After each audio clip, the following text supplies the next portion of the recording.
Vous avez pu trouver le produit gagnant, vous avez pu procéder à un achat de façon sécurisée, mais tout ne s'arrête pas là parce que beaucoup réussissent ces deux premières étapes, mais perdent tout au niveau du transport. Alors, dans cette vidéo, je vous montre étape par étape comment est-ce que vous pouvez faire pour trouver un transitaire sérieux. Et je vais également partager avec vous mon écran pour vous montrer les différentes étapes à suivre pour pouvoir trouver un transitaire sérieux, comme je l'ai toujours fait lors de toutes mes commandes en provenance de la Chine.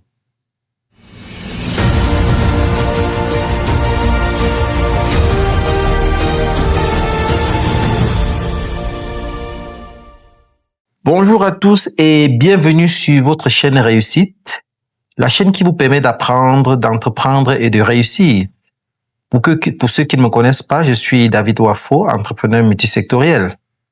Abonnez-vous et activez la cloche de notification afin de ne rater aucun épisode. Alors dans cette vidéo, je vous fais la troisième vidéo sur cette série de vidéos sur les achats en Chine.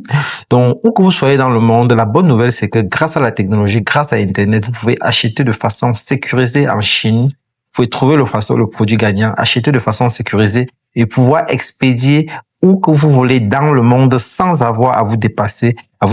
Tout ça à partir de votre ordinateur.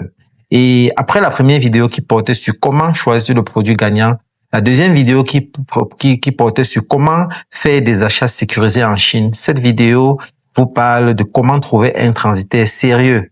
Alors, pour le commun des mortels, il y a des méthodes très faciles que vous connaissez déjà. Déjà, c'est quoi un transitaire? Un transitaire, c'est celui-là qui organise le transport. Il organise le transport, il gère le dédouanement et il assure la livraison à votre adresse précise. Bon, déjà, il faut savoir que il y a plusieurs types de transporteurs. Il y a ces transporteurs-là qui se limitent à pouvoir expédier le produit à l'adresse que vous lui avez confiée, au pays que vous lui avez donné. Et c'est vous qui vous chargez de dédouaner et de ramener chez vous. Alors qu'il y a ces autres transitaires qui procèdent à l'expédition, au dédouanement et à la livraison chez vous, ou alors vous collectez dans leur entrepôt dans le pays de destination. Et c'est ce deuxième type que je vous recommande pour un début parce que ça vous met à l'abri des tracasseries douanières. Vous savez comment est-ce que c'est compliqué de gérer les tracasseries douanières, surtout quand on est au début. Donc, je vous conseille de pouvoir choisir cela. En anglais, c'est DUP. Donc, quand vous êtes en contact avec les transporteurs, cherchez à savoir si ils gèrent tout du début jusqu'à la fin. Donc, ça, c'est ça le transitaire. Maintenant, où est-ce que vous trouvez le bon transitaire? Il y a, comme nous le savons tous, la meilleure façon de trouver un bon transitaire, c'est de passer par des recommandations. Donc, si vous connaissez des gens qui importent déjà à partir de la Chine, ils peuvent vous faire des recommandateurs, des importateurs et à travers eux, ce sera facile.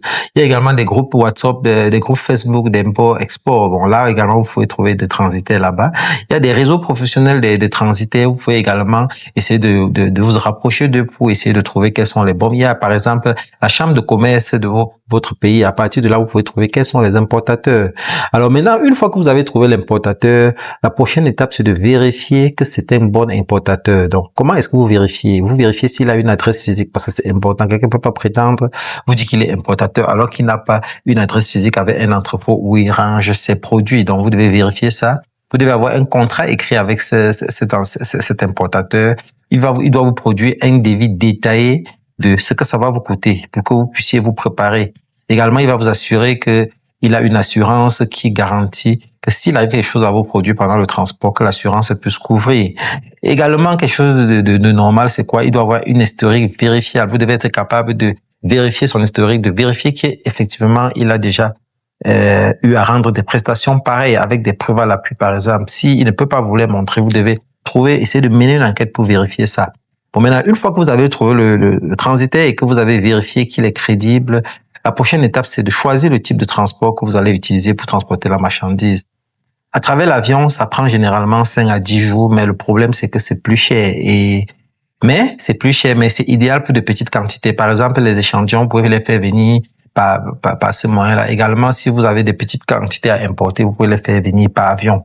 Maintenant, par voie maritime, d'un autre côté, ça prend entre 30 et 45 jours et l'avantage ici, c'est que c'est moins cher et c'est idéal pour les grands volumes. Il y a des importateurs qui vous font des tarifs au CBM. Ça veut dire que quoi? Ils vous font la tarification au mètre cube. Donc, il vous dit quel que soit ce que vous voulez importer. Si c'est 1 mètre cube, ça va coûter environ beaucoup.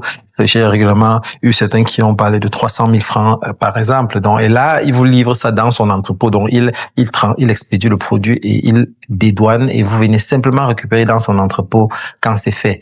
Donc, une fois que vous avez franchi vous avez déjà choisi également le moyen de transport. Il est bien de pouvoir obtenir 1 ou 2 devis pour pouvoir 2 ou 3 devis. Il est conseillé d'avoir au moins 2 ou 3 devis pour pouvoir les comparer et choisir celui qui est moins cher et celui qui est le plus fiable.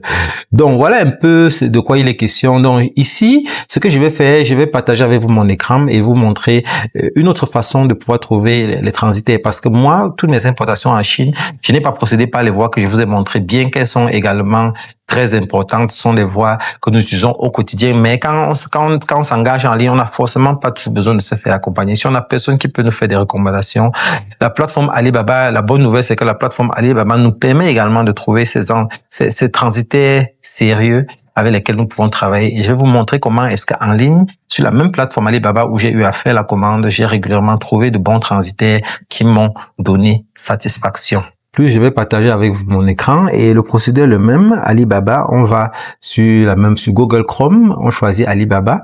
Donc comme j'ai dit pour la langue, c'est le même principe. Si vous avez besoin de traduire la page en anglais ou en français, vous venez là, vous choisissez les 3 points à l'extrême droite là, vous choisissez traduire là et vous pouvez choisir votre langue. Directement la page est traduite en français. Donc voilà, on choisit le site web d'Alibaba et on accède au site. Maintenant, qu'est-ce que je viens? Au lieu de faire la recherche de produits ici, je tape tout simplement Freight Agent. Ça, c'est en anglais. Ça veut dire agent de freight. Freight Agent. Donc, quand je tape Freight Agent, je lance la recherche et ça va s'ouvrir là. Ça me propose déjà les transitaires, tout genre de transitaires. Donc, comme je vous ai rappelé, je vous ai dit tantôt, je suis déjà enregistré dans ma page, j'ai déjà un compte. Sinon, si c'est vous, on va d'abord vous demander de créer un compte avant de pouvoir vous connecter. Donc, j'étais à connecter à ma page et vous pouvez voir que j'ai l'historique de mes messages et tout ça. Donc, voilà. Quand il y a tapé Freight Agent, agent de transit, agent de fret, voilà, ça m'a proposé déjà. Et le procédé est le même, hein. On procède de la même façon qu'avec la recherche de produits. Là, vous voyez, par exemple, ici, j'ai tapé agent de fret, j'ai tapé Freight Agent au Gabon. Je suppose que je vais expédier les produits au Gabon. Donc, j'ai tapé Freight Agent to Gabon et voilà la page qui s'ouvre. Et quand ça s'ouvre, je procède de la même façon que j'ai procédé tout à l'heure pour filtrer et trouver les bons fournisseurs. Donc, je procède de la même façon parce que les mêmes critères s'appliquent ici. Donc, il faudrait qu'il soit Trade Assurance. Donc, vous cliquez ici à Trade Assurance. Donc, au fur et à mesure que je vais cliquer là, ça va désélectionner, ça va supprimer ceux qui ne sont pas répondre pas aux conditions que je souhaite. Donc, je clique là. Quand je clique là, vous voyez, les changements vont commencer à s'opérer. Et descend également Verify Supplier. Donc, je m'assure que c'est un transitaire qui est vérifié par la plateforme Alibaba. Je clique là également. Ça trie, ça désélectionne certains. Je descends également les revues. Je veux les revues, ceux qui ont 5 sur 5. Je choisis également 5 ici. Je clique. Et voilà.